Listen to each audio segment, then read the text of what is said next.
बच्चों ये क्वेश्चन इतना आसान है कि इसको 20 सेकंड में किया जा सकता है, लेकिन पता नहीं क्यों लोग इसको फ्री बॉडी डायग्राम बनाओ, फिर इक्वेशन बनाओ, इक्वेशन सॉल्व करो, तब निकालो, ये सब करने की कुछ जरूरत नहीं होती है। तो आओ देखते हैं क्वेश्चन में बोल क्या रहा है। इस क्वेश्चन में बोल रहा है कि इस सिस्टम को 100 न्यूटन का फोर्स लगा के पुश किया जा रहा है, तो इसके बीच में जो कॉन्टैक्ट सरफेसेस है ना, इसमें कॉन्टैक्ट फोर्स बताना है। तो इन दोनों सरफेस के बीच से जो फोर्स लोग निकालते हैं, तो उसमें वो फ्री बॉडी डायग्राम, इक्वेशन, ये सब कुछ नहीं करने की जरूरत होती है। ठीक है, एकदम सिंपल मेथड में बता रहा हूँ। जब भी इस तरह के केस में कॉन्टैक्ट फोर्स पूछे तो स्टेप नंबर 1 फॉलो कर लो कि सबसे पहले सबका एक्सेलरेशन निकालो। ठीक है ना, इस पूरे को कंबाइंड मान के एक्सेलरेशन, पहला स्टेप आपको ये करना ही पड़ेगा। तो वो कैसे निकलेगा? Total force divide by total mass. तो इस पूरे सिस्टम पर कितना फोर्स लग रहा है? 100 न्यूटन, और टोटल मास कितना है? 10। ठीक है, तो ये आ जाएगा 10 मीटर पर सेकेंड स्क्वायर। अब पूरा का पूरा सिस्टम 10 से एक्सेलरेट कर रहा है, तो स्टेप 1 आप एक्सेलरेशन निकाल लो।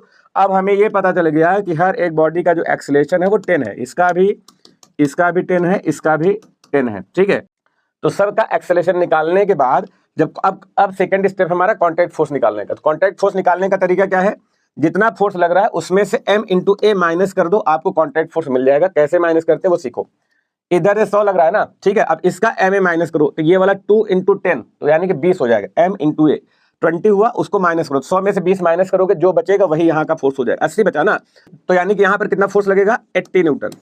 अब इस वाले ने इस पर 80 न्यूटन लगाया। ठीक है, अब आगे का देखो, जब यहाँ का निकालना तो इस 80 में से m ए माइनस करो। अब ये वाला मास ले लो, 3 ये है और ए एक्सेलरेशन 10, तो 3 10 जा 30। अब 30 माइनस करना किसमें से? जो इस पर लग रहा है, इधर से 80 लग रहा है ना, 30 माइनस कर दो, जो बचेगा वो यहाँ का हो जाएगा। तो बचा कितना? 50, यानी कि यहाँ पे जो कॉन्टैक्ट फोर्स आएगा वो 50 आ जाएगा।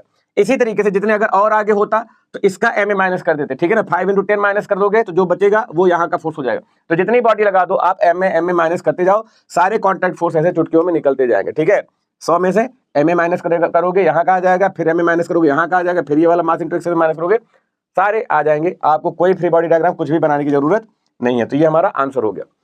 अब अगर इस क्वेश्चन का सोल्यूशन आपको समझ में आ गया तो अगला क्वेश्चन आपको खुद करना है। अब इस क्वेश्चन को मैं समझा दे रहा हूं। इसमें क्या बोल रहा है कि एक दीवार के सहारे 2 ब्लॉक्स रखे हुए हैं, ठीक है, और यहां से 100 न्यूटन का फोर्स लगाया जा रहा है। तो यहां पर फिर से भाई कॉन्टैक्ट फोर्स ही बताना है। यहां पर कॉन्टैक्ट फोर्स कितना होगा और इन दोनों बॉडी का जो सरफेस है यहां पर कॉन्टैक्ट फोर्स कितना होगा। बस कहानी ये है कि आपकी बार ये दीवार है यहां पर, यानी जब आप इधर से फोर्स लगाओगे ना तो ये ब्लॉक्स एक्सेलरेट नहीं कर पाएंगे क्योंकि दीवार रोक देगी। ठीक है, तो ये रुके रहेंगे, आप फोर्स तो लगा रहे हो लेकिन कॉन्टैक्ट फोर्स कुछ ना कुछ तो आएगा। तो कितना आएगा कॉन्टैक्ट फोर्स ये आपको बताना है। और वैसे मैं बता दूं कि ये एनसीईआरटी का क्वेश्चन है ये। ठीक है, तो बहुत इंपॉर्टेंट क्वेश्चन है, तो इसका आंसर आपको कमेंट बॉक्स में करना है। अगर आ गया तो भी कर देना है और अगर नहीं आया तो भी कर देना है। अगर आप इसका सोल्यूशन चाहते हो तो लाइक और सब्सक्राइब कर ही दो।